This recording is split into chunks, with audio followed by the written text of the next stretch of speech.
The Tao of Self-Confidence, episode 344. Welcome to the Tao of Self-Confidence, where I share stories of amazing women who have discovered their inner journey to self-confidence. Visit our website at thetaoofselfconfidence.com. Your inner journey to self-confidence awaits. Well, hello friend. Welcome to the Tao of Self-Confidence, where I share stories of amazing women who have discovered their inner journey to self-confidence.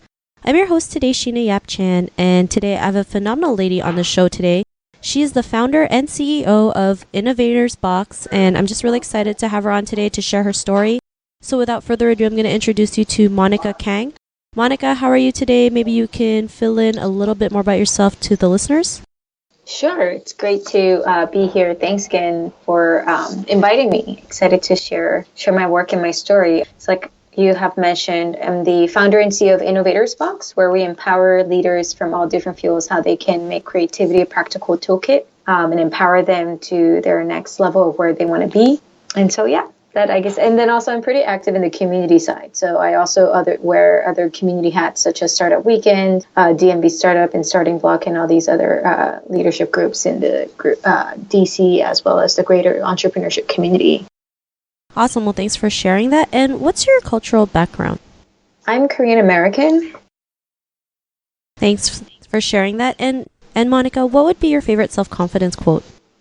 My favorite self-confidence quote actually is a quote by Jim Rohn. He says, "You're the average of the 5 people you spend most time with." And for me, that actually connects back very strongly to self-confidence, because I think we often feel that self-confidence is done alone, but I think it makes a difference when you do surround yourself with the people who believe in you, who help challenge you, as well as help you find a new version of who you can potentially even be. And so I say that for me, when it comes to self-confidence, actually that quote is something that I think a lot about as well, of helping you be a better version of who you can be by surrounding yourself with others, but also you being that person for other people.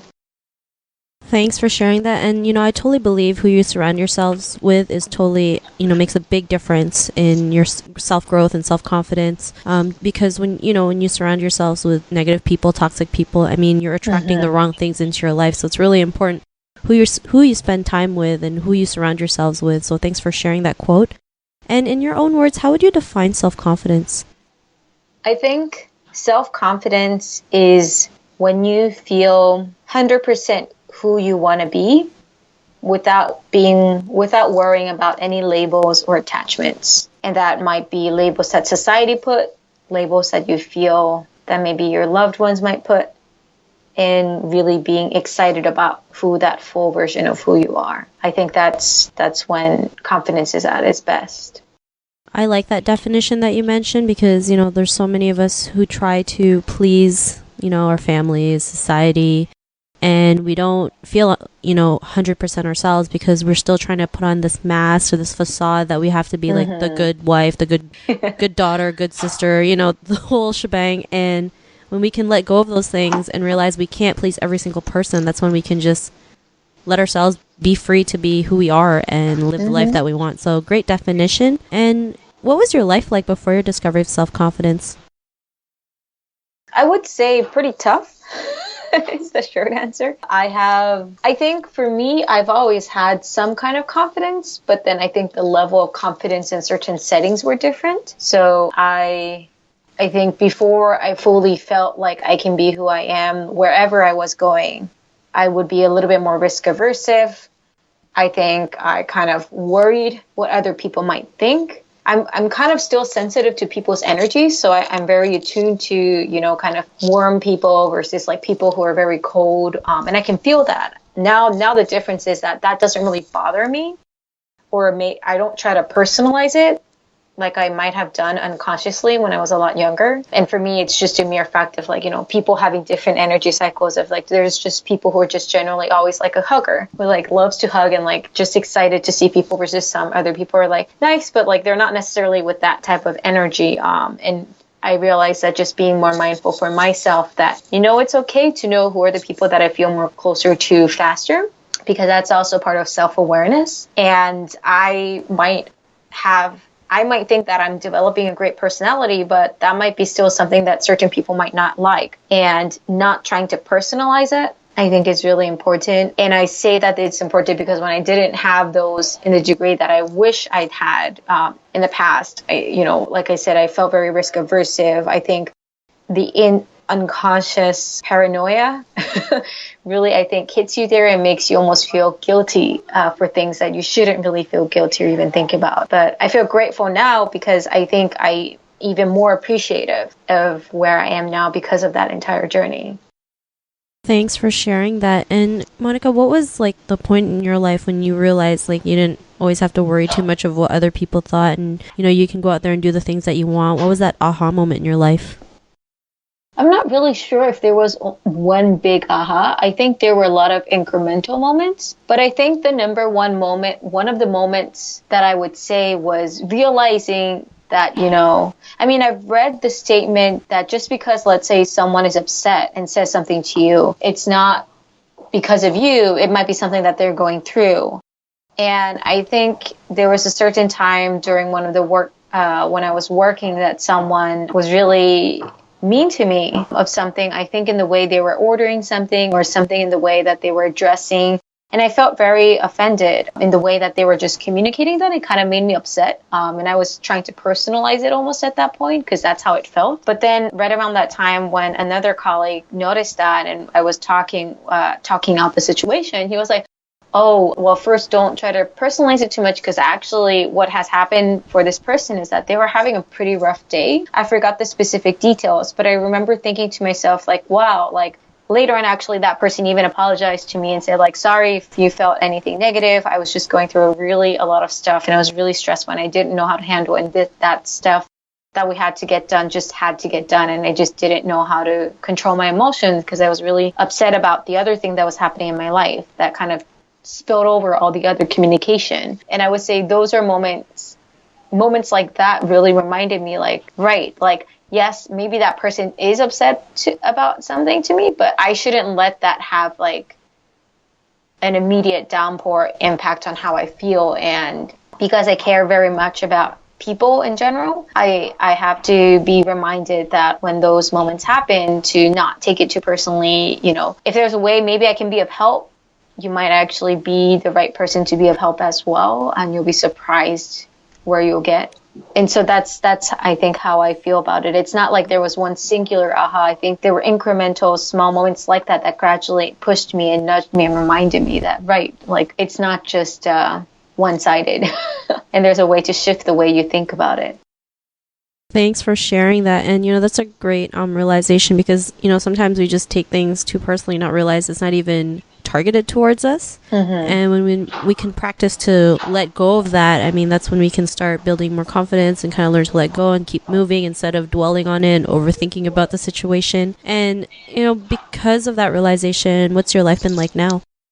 Happy. One thing, it's been really great to do my business full time and really do everything and anything I can to really empower more people to help them gain new confidence, both in creativity, but in their personal journey. It's tough to kind of go through this path of, whole unknown, but it's really exciting, I think, to also realize that you are also both the person who's responsible for the things that don't work, but as well as the things that really work well. And you are making a difference every day in everything you do. And I think that itself is really, really exciting.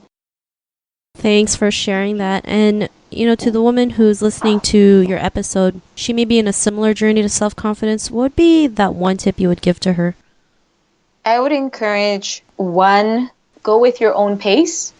I don't agree also saying that, just because someone figured out something overnight, another person should feel the same way. Everybody goes through a different journey and needs to go through different things. And so for certain people, if they feel like, well, I still need to wait until certain resources or foundations are built, like do what you need to do to get there. But I think two, really find allies. Like if you don't have, I really recommend having mentors, really great peers, and even junior colleagues that you can constantly surround yourself and remind yourself of that positive growth. People who can give you real-time feedback, but something that can help boost your confidence, not down, put you down in any way. And three, I would really be I would really encourage our listeners to, find what is the most exciting way that you like to grow.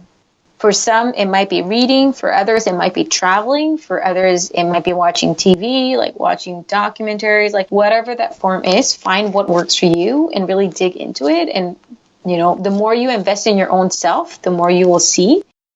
And if you just expect some magic to happen overnight, I can guarantee you that's not going to happen. You're going to get only overnight magic with overnight effect. So if you want long-term effect, I highly encourage to think in those long-term thinkings of what is something that you really need and go in your own pace as you find allies and find the resources to help you grow. And, I guess fourthly, big dream big, be daring, be bold, and give yourself the permission to continue growing. You might surprise yourself and see where you are in even a few months or a few years. And I think that's the most exciting part. And I hope that we have more females who don't feel worried about any kind of labels. And that's what I would share. Thanks for sharing that. And those are all great tips, especially going on your own pace. I mean, as Asian women and growing up in Asian families, the compare game is always, a popular game. And we have to learn to let go. Like, we can't always compare ourselves to our cousin or to our friends or to Bob's child, whoever it is. You have to learn that this is your journey, embrace it, enjoy it, love it. So thanks so much. And if our listeners wanted to get to know a little bit more about you and what you do, is there any links or social media profiles we can connect with? Yes, absolutely. So I'm pretty active on LinkedIn and Twitter. For those who want to learn more about me, I can definitely send you the LinkedIn link. I think at LinkedIn/Monica H. Kang.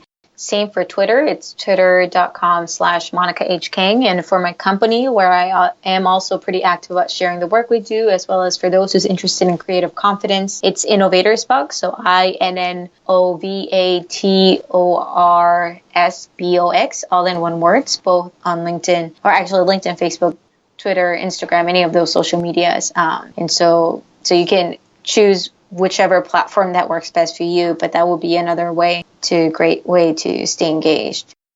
Thanks for sharing that. And to our listeners, if you want to connect with Monica, you can also head on over to the taoofselfconfidence.com and search for Monica's name. Her show notes will pop up along with everything else we talked about. And I just want to thank Monica for taking the time to share her story and tips with us on self-confidence. So thank you so much. Thank you. It's a pleasure to be here. Look forward to hearing other stories as well. Thank you for doing this. Not a problem. It was an honor having you on the show. And to our listeners, be on the lookout for another new episode of another amazing woman's journey to self-confidence. And we'll talk to you soon. Bye for now. Thank you for tuning in to another amazing episode of the Tao of Self-Confidence. Sign up for our free membership site to get more amazing resources for self-confidence by visiting our website at thetaoofselfconfidence.com. Your inner journey to self-confidence awaits.